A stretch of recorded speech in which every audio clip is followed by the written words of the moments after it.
आज मैं आपको एक अनोखी रहस्यमय कहानी सुनाऊंगा। अगर आप चैनल पर नए हैं तो अभी सब्सक्राइब कर ले तथा कहानी पूरा देखें। अंत में एक अनोखा रहस्य छुपा है। धन्यवाद। तो सुनिए। एक समय की बात है, पृथ्वी पर एक अत्यंत धार्मिक और सदाचारी राजा राज्य करता था, जिसका नाम था राजा धर्मपाल।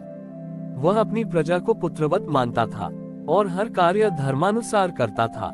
राजा धर्मपाल की सबसे बड़ी चिंता ये थी कि वह जो भी अच्छे कर्म करता है, मंदिर बनवाना, दान देना या यज्ञ करना, वह हमेशा किसी न किसी फल की इच्छा से प्रेरित होता है, जैसे स्वर्ग की प्राप्ति, लंबी आयु या यश।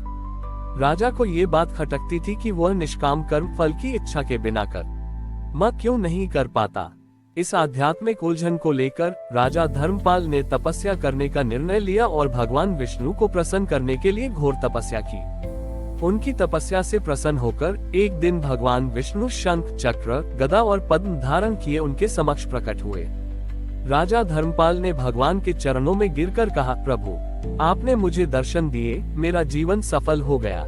मुझे स्वर्ग या मोक्ष नहीं चाहिए, बस इतना बता दीजिए कि मैं सच्चा निष्काम कर्म कैसे करूं। मेरा हर अच्छा काम किसी फल की आशा से बंधा हुआ क्यों होता है। उद्धरण चिन्ह। भगवान विष्णु मुस्कुराए और बोले, हे धर्मपाल, तुम्हारा प्रश्न अत्यंत दुर्लभ है। मैं तुम्हें इसका उत्तर एक उपहार के रूप में दूंगा। भगवान ने राजा को एक अनोखा बीज दिया। ये बीज चमक रहा था और उससे दिव्य सुगंध आ रही थी। भगवान बोले, इस बीज को अपने राज्य के सबसे बंजर और उपेक्षित भूमि पर बो दो। तुम्हें इसकी देखभाल करनी है, इसे सींचना है और इसे सूर्य की रोशनी देनी है। परंतु इस बीज से उगने वाले वृक्ष के फल की इच्छा तुम्हें कभी नहीं करनी है। न ही तुम्हें ये जानना है कि इसका नाम क्या है या ये किस काम आएगा। यही तुम्हारा निष्काम कर्म का व्रत होगा। राजा ने सहर्ष भगवान की आज्ञा मानी। उसने वह बीज राज्य के सबसे बंजर हिस्से में बो दिया। अगले कई वर्षों तक राजा धर्मपाल ने उस पौधे की देखभाल पूरी लगन से की। वह प्रतिदिन स्वयं नंगे पैर चलकर उस पौधे को सींचता, उसके चारों ओर की खरपतवार हटाता और उसे जानवरों से बचाता। उसने कभी ये जानने की कोशिश नहीं की कि यह कैसा पेड़ है या इसका फल कब मिलेगा। उसके मन में केवल एक ही विचार था, यह मेरा कर्तव्य है। धीरे धीरे वह पौधा एक विशाल और घने वृक्ष में बदल गया। उसकी शाखाएं दूर दूर तक फैली हुई थीं और वह बंजर भूमि को हरी भरी छांव प्रदान कर रहा था। लेकिन उस पर कोई फल नहीं लगता था। राजा धर्मपाल बूढ़ा हो गया। जीवन भर उसने इस पेड़ की सेवा की, बिना किसी शिकायत के और बिना किसी इच्छा के। एक दिन जब राजा उस वृक्ष के नीचे बैठकर उसे निहार रहा था, तब भगवान विष्णु एक साधारण किसान के वेश में उनके सामने आए। किसान ने पूछा, महाराज, ये कितना सुंदर वृक्ष है। आपने इसे इतने वर्षों तक पाला है, पर यह फल क्यों नहीं देता? क्या आपकी सेवा व्यर्थ नहीं गई? राजा धर्मपाल ने शांत भाव से उत्तर दिया, किसान भाई, ये वृक्ष फल नहीं देता, ये सत्य है। लेकिन मैंने इसकी सेवा किसी फल के लिए नहीं की थी। मैंने इसे भगवान की आज्ञा मानकर अपना कर्तव्य समझा। इसकी सेवा में ही मुझे शांति मिली। अब मुझे ये जानने की भी इच्छा नहीं है कि यह फल देगा या नहीं, या ये किस काम आएगा। मेरा कर्म पूरा हो गया। तभी किसान के वेश में आए भगवान विष्णु ने अपना दिव्य स्वरूप प्रकट किया। भगवान बोले, हे धर्मपाल, आज तुम्हारा निष्काम कर्म पूर्ण हुआ। वर्षों पहले मैंने तुम्हें जो बीज दिया था, वह किसी फल का नहीं, बल्कि शांति के अनुभव का बीज था। जिस दिन तुमने इसकी सेवा में फल की इच्छा को त्याग दिया, उसी दिन यह वृक्ष सच्चा फल देने लगा।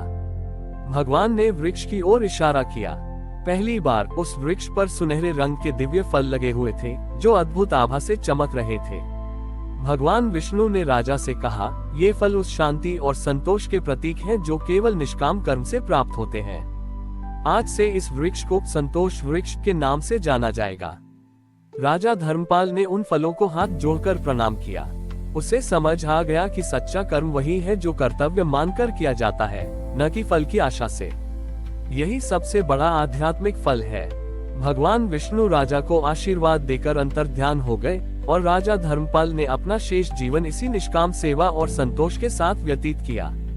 राजा धर्मपाल ने अपना शेष जीवन संतोष और निष्काम सेवा में बिताया। जब उनका समय आया तो उन्होंने बिना किसी दुख या मोह के अपना शरीर त्यागा और परमधाम को प्राप्त हुए। उनके बाद उनके पुत्र राजा सत्यव्रत ने राजगद्दी संभाली। राजा सत्यव्रत ने अपने पिता द्वारा लगाए गए संतोष वृक्ष को अत्यंत पवित्र माना। वह प्रतिदिन उसकी पूजा करते थे, लेकिन उनके मन में एक नई दुविधा उत्पन्न हो गई थी। संतोष वृक्ष पर लगे सुनहरे फल अब पूरे राज्य में प्रसिद्ध हो चुके थे। राजा सत्यव्रत ने देखा कि जो भी व्यक्ति इन फलों को खाता था, उसके मन से कुछ समय के लिए लालच और इच्छाएं खत्म हो जाती थीं और वह गहन शांति का अनुभव करता था। राजा के मन में विचार आया, यदि मैं इन फलों को केवल विशेष धार्मिक लोगों या अमीरों को ही दूं तो यह अन्याय होगा। यदि मैं इन फलों को सभी को बांट दूं तो क्या लोग कर्म करना ही नहीं छोड़ देंगे? अगर हर कोई संतुष्ट हो गया तो राज्य का विकास कैसे होगा? उद्धरण चिन्ह। राजा सत्यव्रत इसी उलझन में थे जब एक दिन एक वृद्ध तेजस्वी साधु उनके दरबार में आए। ये साधु कोई और नहीं बल्कि स्वयं देवर्षि नारद मुनि थे, जो भगवान विष्णु के निर्देश पर राजा का मार्गदर्शन करने आए थे। राजा सत्यव्रत ने साधु को प्रणाम किया और अपनी दुविधा बताए। महात्मन, मेरे पिता ने ये संतोष वृक्ष निष्काम कर्म से उगाया है। इसके फल लोगों को शांति देते हैं, पर क्या ये शांति समाज के लिए हानिकारक नहीं है? क्या अति संतोष से लोग आलसी नहीं हो जाएंगे? नारद मुनि मंद मंद मुस्कुराए और बोले, राजन, तुम्हारा प्रश्न अत्यंत महत्वपूर्ण है।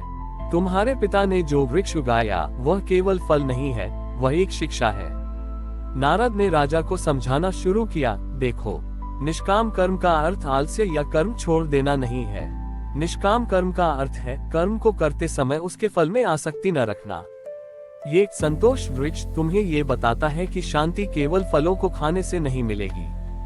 शांति तभी स्थायी होगी जब तुम फलों को खाने के बाद भी अपने राजधर्म कर्तव्य का पालन उसी लगन से करोगे जैसे तुम्हारे पिता ने उस वृक्ष की सेवा की थी। यदि तुम फल खाकर संतुष्ट हो जाओगे और फिर भी अपने कर्तव्यों से विमुख हो जाओगे तो वह संतोष अस्थायी होगा। नारद मुनि ने राजा को एक नया नियम दिया, ग्रेटर देन महाराज। अब से ये फल उन्हीं लोगों को मिलना चाहिए जो सच्चे मन से अपना कर्म कर रहे हैं, चाहे वह किसान हो, सैनिक हो या व्यापारी हो। इस फल को उनके काम का इनाम मत बनाओ, बल्कि इसे उनके कर्म के मार्ग पर एक संजीवनी बनाओ। यह उन्हें याद दिलाएगा कि उनका असली लक्ष्य भौतिक लाभ नहीं बल्कि उस शांति को बनाए रखना है जो उन्हें कर्म के माध्यम से मिली है। Greater than. राजा सत्यव्रत को बात समझ आ गई। तारांकन उन्होंने संतोष वृक्ष के फलों को बांटने की एक नई प्रणाली शुरू की। तारांकन ये फल केवल उन लोगों को दिया जाता था जो पूरे दिन मेहनत करते थे बिना किसी शिकायत के, और फिर शाम को भगवान का धन्यवाद करके शांतिपूर्वक उसे ग्रहण करते थे। इससे समाज में एक अद्भुत परिवर्तन आया। लोगों ने समझा कि सच्चा संतोष तब मिलता है जब वे ईमानदारी से कर्म करते हैं और फिर फल को भगवान के प्रसाद के रूप में स्वीकार करते हैं। इस प्रकार संतोष वृक्ष राजा धर्मपाल के निष्काम कर्म का एक शाश्वत प्रतीक बन गया, जो हर आने वाली पीढ़ी को ये सिखाता रहा कि कर्म ही पूजा है और संतोष ही उसका वास्तविक फल है। हमारी और भी आध्यात्मिक एवं अनोखी कहानियाँ देखने के लिए हमारे चैनल पर जाएं तथा धार्मिक एवं पौराणिक अनोखी कहानियाँ हमारे चैनल पर है। कृपया जाके देखें तथा हमारे चैनल को सब्सक्राइब करके रखें और वीडियो लाइक जरूर करें। धन्यवाद।